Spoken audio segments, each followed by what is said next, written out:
What's up, everyone? Kingdom Silver here, and in today's Silver Short, we are going to be covering junk silver. And you may be asking yourself, junk silver, just by the name, right? I don't want that. Why are you showing us this? Well, it's for a good reason. And in fact, junk silver, I would argue, is some of the most valuable silver that you can get in the market today. So, without further ado, let's get into the rest of the video.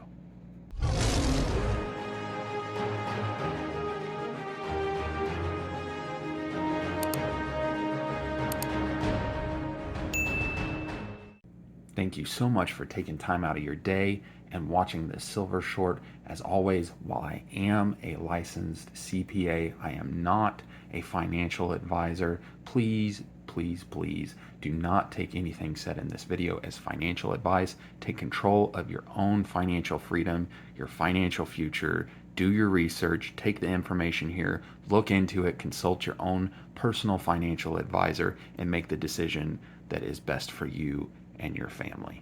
With that, let's get into the rest of the video. So, what is junk silver? Well, it has a couple of different names. It can be referred to as constitutional silver. It can be referred to as old U.S. silver, although as you'll see later in the video, that's not completely accurate. It can also be known as 90% silver. So that's what I want to focus on. And some may know this, some may not, that the U.S. Mint prior to 1965 minted all of its dimes, quarters, and half dollars in 90% silver. So I have a couple of examples here. We've got an Eisenhower dime from 1964. We've got a Washington quarter from 1950. And you may ask, you're showing me this Kennedy and it's from 1968. What gives? Well, Kennedy half dollars from 1965 to 1970 were minted with 40% silver. And actually, if you do a little research, Kennedy himself, before he was assassinated, was really interested in bringing the United States back on the gold and silver standard. However, unfortunately, he was assassinated and never got that opportunity. So, why is this very valuable silver? Well, for the longest time, this junk silver had a very low premium on it.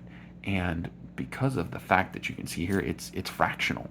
In fact, I'm not quite sure the value at the time, but I didn't check the spot price before recording this video, but I would say this is roughly about $4 worth of silver here.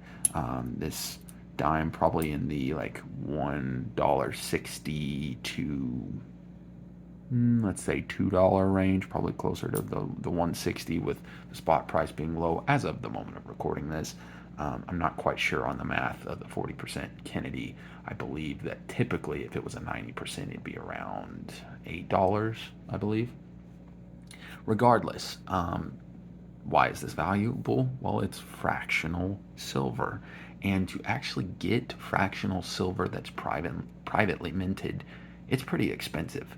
And if you try to get government issued fractional silver today, like if you were looking at some of the Libertads from Mexico, for example, they get really, really pricey. So there was a lot of deals to where you could pick this up, and I think even some today still, that you can pick this silver up for, anywhere from $2.99 over spot, some cases $2.49 over spot. If you can find a deal on this, I think it's worth picking up. I've actually noticed that a lot of these 40% silver Kennedys have a very low, sometimes in some cases below $1 over spot premium. And you would say, well, why are they that low? Well, because they're only 40% silver, they're not going to, it's more of a waste of space to be holding these. Whereas, holding something that's 90% silver or 100% silver, it's going to save you a lot more room, especially if you're stacking them personally at your home. If you have an IRA, it doesn't really matter. But this is a great way to get fractional silver, a great way for, God forbid, we are ever in a bartering in a place in the world where we have to barter, being able to barter with fractional pieces of silver as opposed to this 1 ounce American silver eagle over here, it's going to be a lot easier to barter with this stuff right here. And I mentioned earlier in the video that calling it U.S. silver or 90% silver wasn't completely correct. Well, I actually have here some Canadian dimes, and these are 80% silver. And so I believe it was up around the same time. I think maybe it was 60. I think it was 68, but please do your own research on that. I believe it was around 1968 that they moved from 80% silver to no silver at all.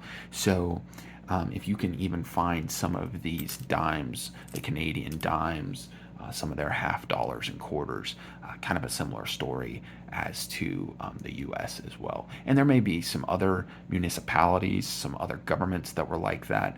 Again, just in the US, it's most common to see junk silver as your dimes, your quarters, and your half dollars.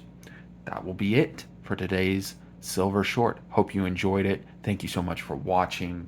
Be blessed and be a blessing to others. We'll see you later.